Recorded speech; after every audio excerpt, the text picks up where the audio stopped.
Hello नमस्कार दोस्तों, मैं ऋषभ आपके चैनल एजुकेशन फॉर ऑल में एक बार फिर से आपका स्वागत करता हूं। आज हम लोग जो ज्योग्राफी का सीरीज कर रहे थे उसका अगला वीडियो मैं लेकर के आ गया हूं। हम लोग जो है वो 9th चैप्टर ज्वालामुखी जो है वो पढ़ रहे थे। उसमें हम लोगों ने 32 क्वेश्चन तक जो है वो कर लिया था और आज 32 क्वेश्चन और बचा हुआ है, उसको हम लोग जो है वो आगे करेंगे। अगर आपको वीडियो अच्छा लग रहा होगा तो वीडियो को लाइक कीजिएगा, अपने दोस्तों में शेयर कीजिएगा और चैनल को सब्सक्राइब नहीं किए हैं तो चैनल को सब्सक्राइब भी कर दीजिएगा। चलिए हम लोग जो है देरी ना करते हुए स्टार्ट करते हैं। अगर आपने पीछे वाला वीडियो नहीं देखा है तो उसका मैं डिस्क्रिप्शन में लिंक दे दूंगा, आप जो है जा करके देख सकते हैं। चलिए आज का पहला क्वेश्चन है 33 नंबर का कि माउंट एटना ज्वालामुखी किस द्वीप पर स्थित है। तो जो माउंट एटना ज्वालामुखी है वो सिसिली द्वीप पर स्थित है। क्वेश्चन नंबर 34 है कि निम्नलिखित में से कौन सा एक ज्वालामुखी पर्वत नहीं है, यानी कि इनमें से कौन सा है जो कि ज्वालामुखी पर्वत नहीं है। तो वो आपका वासजेज है। क्वेश्चन नंबर 35 है कि विसुवियस ज्वालामुखी किस देश में स्थित है। तो विसुवियस ज्वालामुखी जो है वो आपका इटली देश में स्थित है। क्वेश्चन नंबर 36 है कि मोना लोवा उदाहरण है। तो जो मोना लोवा है वो किस चीज़ का उदाहरण है, तो सक्रिय ज्वालामुखी का उदाहरण है। क्वेश्चन नंबर 37 है कि क्राकाटाओ ज्वालामुखी निम्नलिखित में से किस द्वीप समूह में स्थित है। तो जो आपका क्राकाटाओ ज्वालामुखी है वो आपका स्प्रेटली द्वीप समूह में स्थित है। क्वेश्चन नंबर 38 है कि निम्नलिखित में से कौन सा युग्म सुमेलित नहीं है, यानी कि इनमें से कौन सा है जो कि सुमेलित नहीं है। तो आपका क्राकाटाओ जो है वो मलेशिया में नहीं है। वो आपका हम लोगों ने पीछे पढ़ा है कौन सा द्वीप में है, तो स्प्रेटली द्वीप पर स्थित है। फ्यूजियामा जो है वो जापान में स्थित है, एटना जो है वो इटली में स्थित है और पोपा जो है वो म्यांमार में स्थित है। क्वेश्चन नंबर 39 है कि किलिमंजारो पर्वत निम्नलिखित में से किस महाद्वीप में स्थित है। तो जो आपका किलिमंजारो पर्वत है वो अफ्रीका में स्थित है। क्वेश्चन नंबर 40 है कि एल मिस्टी ज्वालामुखी किस देश में है। तो वो आपका पेरू देश में स्थित है। क्वेश्चन नंबर 41 है कि ज्वाला खंडासमी जिसको पायरोक्लास्टिक जो है वो कहा जाता है वो क्या होता है। तो वो आपका तप्त शैल के टुकड़े और लावा होते हैं। अगला क्वेश्चन है क्वेश्चन नंबर 42 कि फिलीपींस में कौन सा ज्वालामुखी लगभग 6 शताब्दियों तक सुप्त रहने के बाद फट गया था। तो फिलीपींस का कौन सा ऐसा ज्वालामुखी है जो कि 6 शताब्दियों तक जो है वो सुप्त यानी कि चुप रहने के बाद जो है एकाएक उसमें जो है वो फट गया। तो वो आपका था माउंट पिनेटुबो। क्वेश्चन नंबर 43 है कि क्रेटर जो कि ज्वालामुखी छिद्र कहलाता है किस आकृति के होते हैं। तो क्रेटर जो है आपका किप्पाकार आकृति के जो है वो होते हैं, यानी कि कुछ कुछ इस प्रकार के जो है वो उसका आकृति होता है क्रेटर का।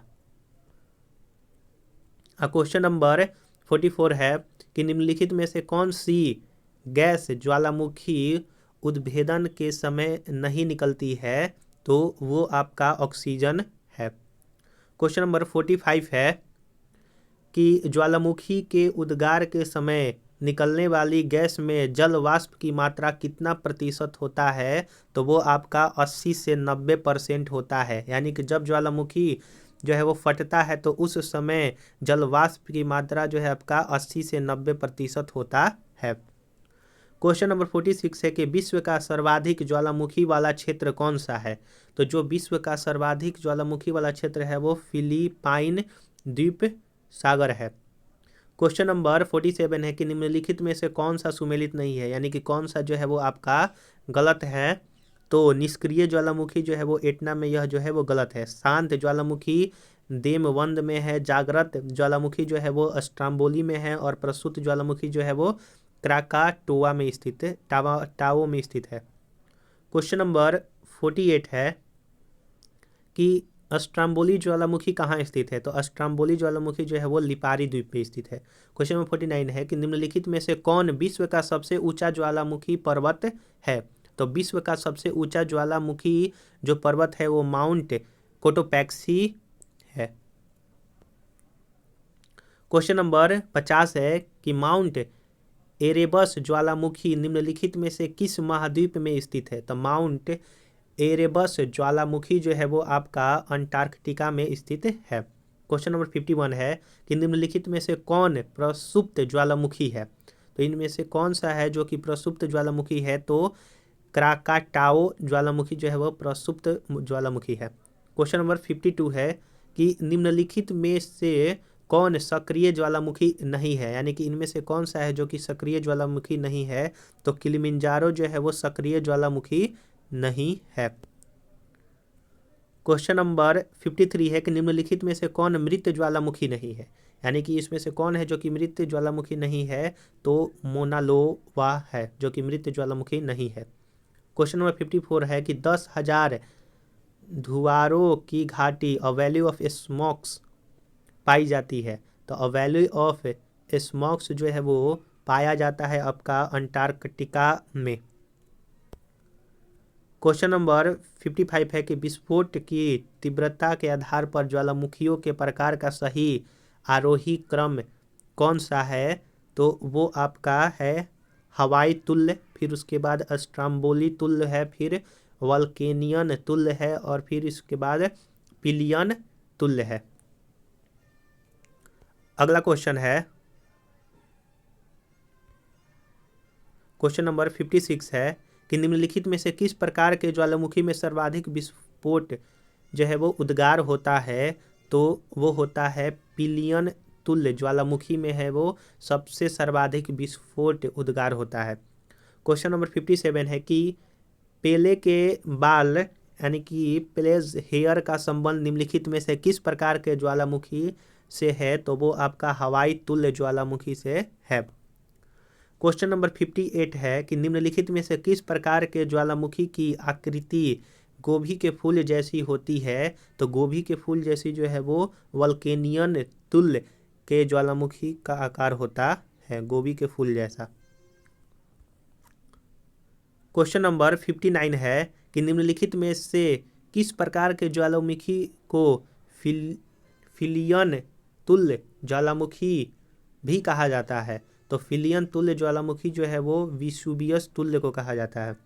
क्वेश्चन नंबर 60 है कि पृथ्वी की सतह के नीचे द्रवीभूत सेल क्या कहलाता है? तो जो पृथ्वी के सतह के नीचे द्रवीभूत सेल होता है वो मैग्मा कहलाता है। और जब मैग्मा बाहर निकल जाता है, निकल करके जब ठंडा हो जाता है तो वो आपका कहलाएगा लावा।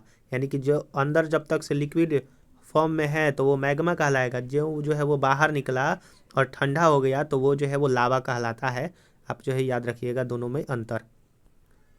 क्वेश्चन नंबर 61 है कि ज्वालामुखी रिंग ऑफ फायर या घेरा किस महासागर से संबंधित है? तो वो आपका प्रशांत महासागर से संबंधित है। क्वेश्चन नंबर आपका 62 है ज्वालामुखी की सक्रियता अधिक पाई जाती है? तो ज्वालामुखी की सक्रियता जो है वो जापान में पाई जाती है। क्वेश्चन नंबर 63 है कि संसार का सर्वाधिक सक्रिय ज्वालामुखी है? तो सक्रिय ज्वालामुखी जो है संसार का वो किलाउ ज्वालामुखी है। और क्वेश्चन नंबर लास्ट है 64 कि ज्वालामुखी के कप आकार के मुख को क्या कहा जाता है? तो उसको जो है वो क्रेटर कहा जाता है। वो जो है उसका इस प्रकार का होता है। मुंबई में एक झरना भी है, क्रेटर झरना, उसका जो है वो उदाहरण है, जो कि ज्वालामुखी झरना ज्वालामुखी के निर्मित से होकर के उसमें पानी स्टोर होकर के झरना बना हुआ है। तो ये यहाँ पर जो है वो ज्वालामुखी से 64 क्वेश्चन हम लोगों ने 2 पार्ट में किया। आपको वीडियो अगर अच्छा लगा होगा तो वीडियो को लाइक कर दीजिएगा। अगर आप इसमें से कुछ भी एक चीज़ सीखे होंगे तो उसके लिए चैनल को सब्सक्राइब कर दीजिए और अपने दोस्तों में और ग्रुप में ज़रूर से ज़रूर शेयर कीजिए। इसके पैरेलल में बिहार एसआई का प्रीवियस क्वेश्चन और हिस्ट्री का चैप्टर वाइज जो है वो मैं एमसीक्यू करवा रहा हूँ। अगर आपने उसको नहीं देखा है तो आप उसको देख सकते हैं। हिस्ट्री में मैंने एंशिएंट हिस्ट्री को ख़त्म कर दिया है और अब मिडेवल हिस्ट्री का जो है वो 2 पार्ट मैं उसमें करा चुका हूँ। और उसके पैरेलल और मैं जो है एक स्टैटिक जीके का सीरीज जो है स्टार्ट किया हूँ, आप जो है उसको भी ज़रूर से ज़रूर देखें, जो कि आपके आने वाले एग्ज़ाम के लिए अति महत्वपूर्ण होगा। चलिए हम लोग जो है वो अगले वीडियो में मिलेंगे, तब तक के लिए नमस्कार।